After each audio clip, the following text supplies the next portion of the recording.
Assalamualaikum warahmatullahi wabarakatuh. Perkenalkan, nama saya Insana Farid. Saya mahasiswa S2 PAUD Pendidikan Anak Usia Dini di Universitas Negeri Makassar. Dalam video ini saya akan membahas tentang hakikat kurikulum pendidikan anak usia dini.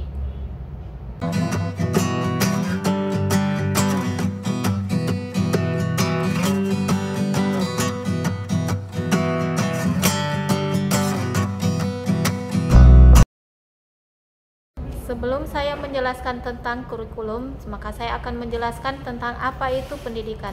Pendidikan yaitu suatu proses kehidupan dalam mengembangkan diri tiap individu untuk dapat melangsungkan kehidupan sehingga menjadi seorang yang terdidik. Kita dididik menjadi orang yang berguna baik bagi bangsa, nusa, dan negara. Sekaitan dengan hal tersebut di atas, maka pendidikan itu sangat penting bagi kita. Untuk itu, pendidikan harus dimulai dari anak usia dini. Dalam Undang-Undang Nomor 20 Tahun 2003 tentang Sistem Pendidikan Nasional yang menyatakan bahwa pendidikan anak usia dini adalah upaya pembinaan yang ditujukan kepada anak sejak lahir sampai dengan usia 6 tahun yang dilakukan melalui pemberian rangsangan pendidikan untuk membantu pertumbuhan dan perkembangan jasmani dan rohani anak agar memiliki kesiapan dalam memasuki pendidikan lebih lanjut. Salah satu komponen yang penting dalam pendidikan yaitu kurikulum, karena kurikulum itu tidak hanya mengandung rumusan tujuan yang harus dicapai, tetapi juga pemahaman tentang pengalaman belajar yang harus dimiliki setiap anak didik. Kurikulum pendidikan anak usia dini memuat tujuan, hasil belajar, konten yang sesuai dengan tingkat perkembangan anak untuk membangun pengetahuan, keterampilan, dan sikap yang diperlukan untuk mendukung kesiapan anak belajar di jenjang pendidikan yang lebih lanjut. Kurikulum pendidikan anak usia dini sebagai inti yang menggerakkan dan mengarahkan proses pendidikan di PAUD. Kurikulum harus dapat mengembangkan potensi peserta didik menjadi kemampuan-kemampuan yang diperlukan dalam kelanjutan pendidikan dan kehidupannya. Kurikulum harus memiliki jangkauan yang lebih jauh. Kurikulum harus menyiapkan anak untuk masa depan, bukan untuk masa kini. Kurikulum harus responsif terhadap kebutuhan dunia yang selalu berubah. Olehnya itu, kurikulum harus dinamis, tidak bersifat statis. Selanjutnya, saya akan membahas apa itu tujuan kurikulum pendidikan anak usia dini. Kurikulum 2013 pendidikan anak usia dini bertujuan untuk membantu anak didik mengembangkan berbagai potensi baik psikis dan fisik yang meliputi moral dan nilai-nilai agama, sosial, emosional, kognitif, bahasa, fisik, motorik, kemandirian, dan seni untuk siap memasuki pendidikan dasar.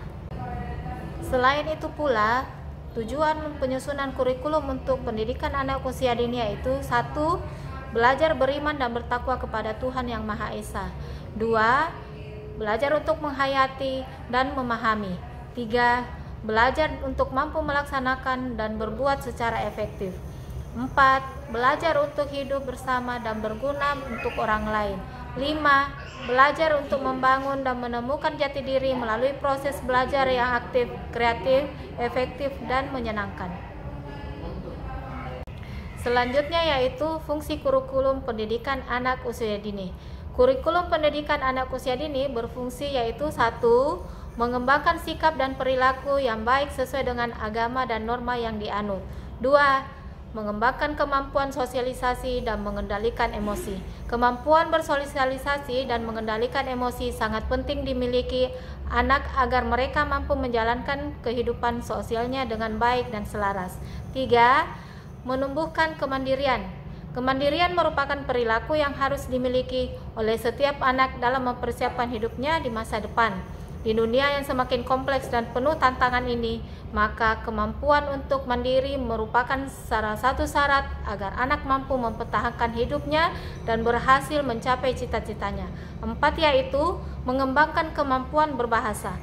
Bahasa adalah cermin seseorang. Kemampuan berbahasa merupakan perwujudan dari sikap, perilaku, dan harga diri seseorang.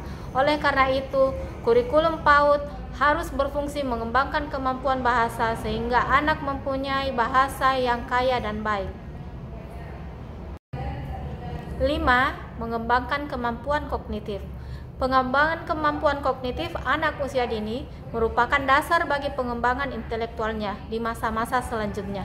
Oleh karena itu, maka sangat penting untuk memberikan bimbingan perkembangan intelektual di usia dini. 6. Mengembangkan kemampuan fisik dan motorik. Fisik dan motorik anak yang sedang berkembang pesat memerlukan bimbingan agar perkembangannya maksimal dan baik. Dengan kemampuan fisik dan motorik yang baik, maka anak akan mampu menjalani kehidupan dengan baik. 7.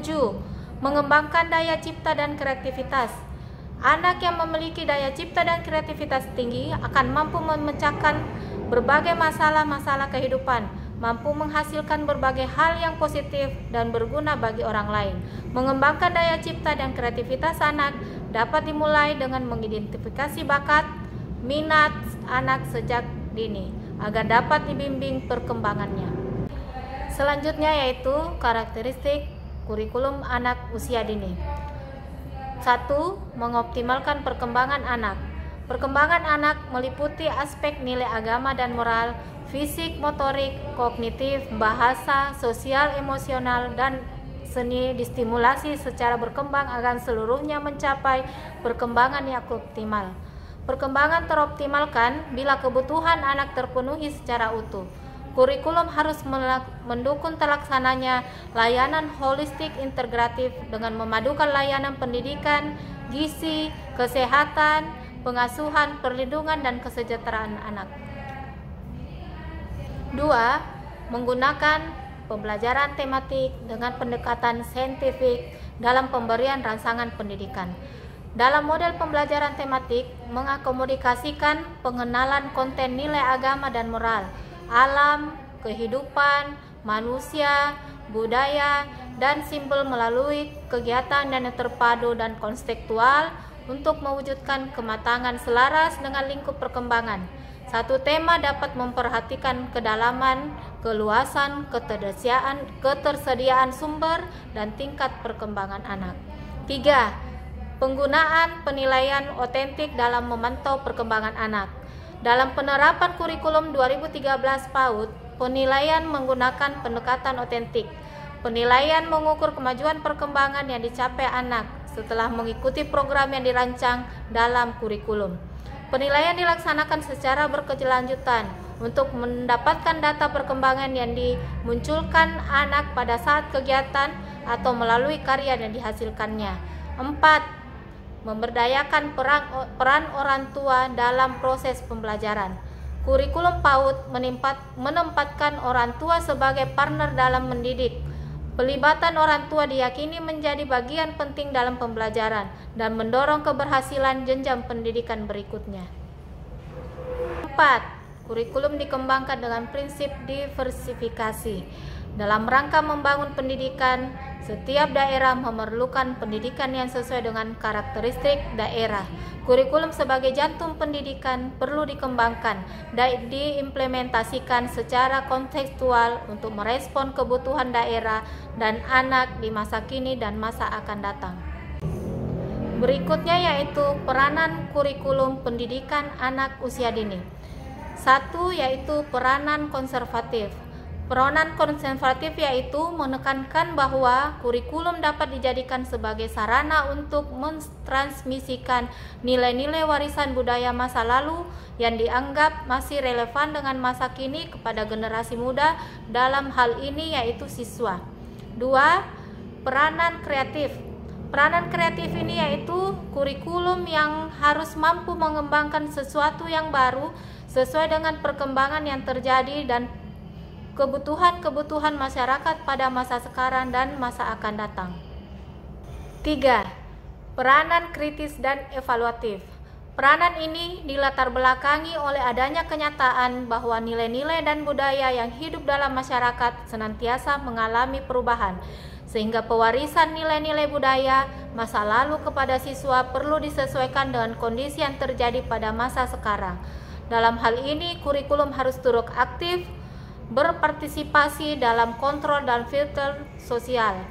Nilai-nilai sosial yang tidak sesuai lagi dengan keadaan dan tuntutan masa kini dihilangkan dan diadakan modifikasi atau penyempurnaan. Demikianlah pemaparan materi dari saya tentang hakikat kurikulum pendidikan anak usia dini. Semoga bermanfaat. Wassalamualaikum warahmatullahi wabarakatuh.